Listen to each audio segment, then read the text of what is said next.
Right, Bo will start our video off, but she's inside today. We've got a threat of rain, so we'll head outside without her. All right, so over here, of course, is that beautiful Magnolia Slangiana that I cleaned up last week. Still looking fantastic, and we're still a couple weeks away from blooms on that. We'll head over this way, and of course the lavender is still looking great and full.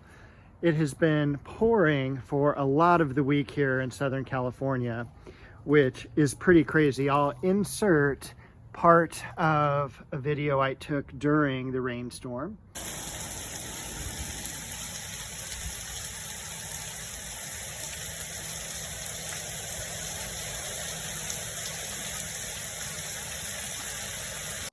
This is the Leucosia after 1 week since our last video, just to show you what the flowers do. They really get about a foot tall and they spread out a little bit more, but they are really one of my favorite bulbs.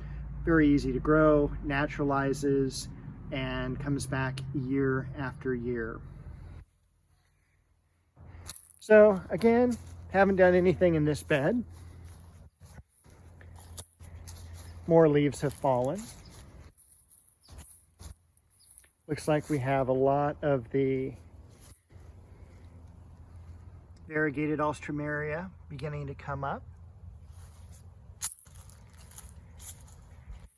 And the empty pond, which is beginning to fill with leaves. That's usually my area where I put extra debris when that doesn't fit into the trash can.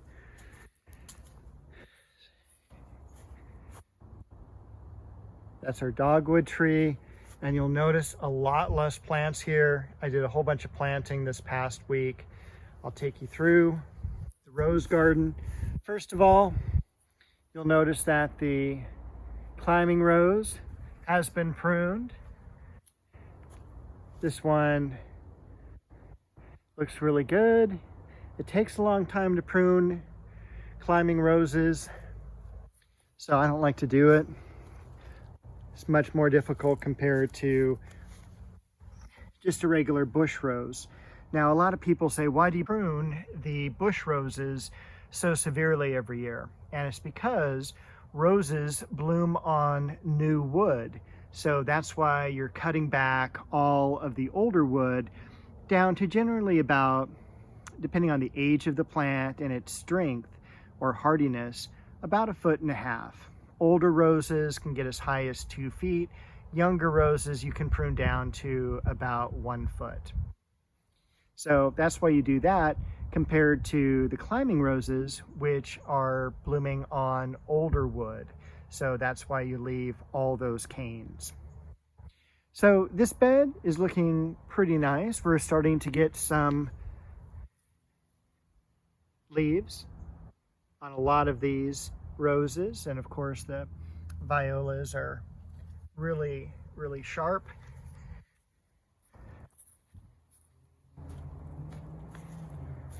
I even planted one of the Chamaecyparis back there,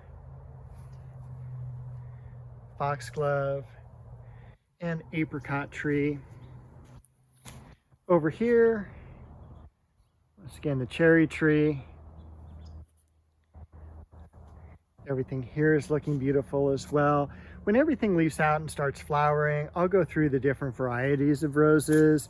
It's kind of silly right now to do that because they all kind of look the same. But I've got a whole bunch of different varieties in here. There's probably 25, 30 types. Now here, this is really cool and one of my favorite things as we're starting to see the bulbs come up now. So this is Scilla. It's going to have a bell type flower along a stem. Gets about 1.15 inches tall. And I have had these in the garden since the mid to late 80s. That is how long they've been here. They've been in several spots. I'll show you some other areas where I moved them. But I've moved them every few years, and I actually got them for free at the end of the season at a garden center I was working at. And I took them home, they planted, once again, they naturalized, did really, really well. And they just keep coming up every year. And I have to tell you, they're one of the favorite things that I see in the garden.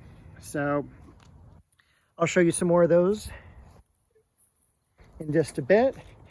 You'll see I got some bricks, and I'm going to finish the planter this coming week. We're supposed to have rain all weekend and into the early part of next week, which is crazy because we had like 3 inches of rain already this month.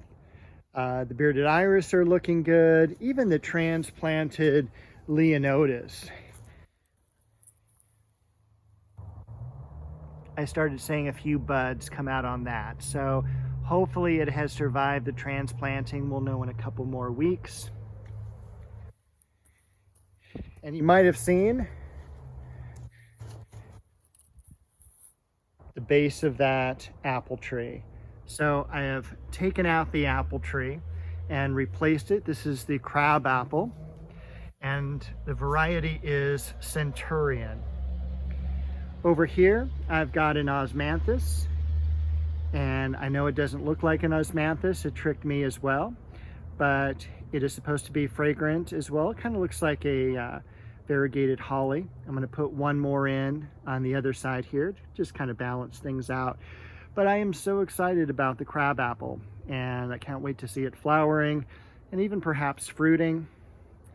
Some double Shasta daisies here, along with that variegated grass in front of the cage. Inside the cage, I have gladiola bulbs.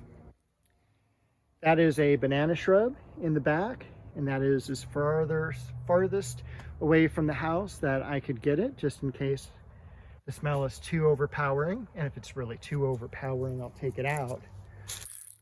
And let's see, what else do I want to show you today? So along the railroad ties here, you can kind of see more and more of that Scilla. And very excited about that. So that should all be up within the next week or so, and then it'll flower a few weeks after that. And this is, I think, the second or third year that I have moved it to this location. So I'm really excited that it is looking so good. And that also means, and I'm going to actually take you all the way back across here, because that's one of the coolest things about gardening is the bulbs that come up. Over here, I saw the very first of the daffodils. There we go. Now this is a variety called February Silver, and it blooms, as you can guess, in February. It has kind of a rosy pink flower to it, and it is fantastic. So that is the yard for this week. I will see you next week with a new video.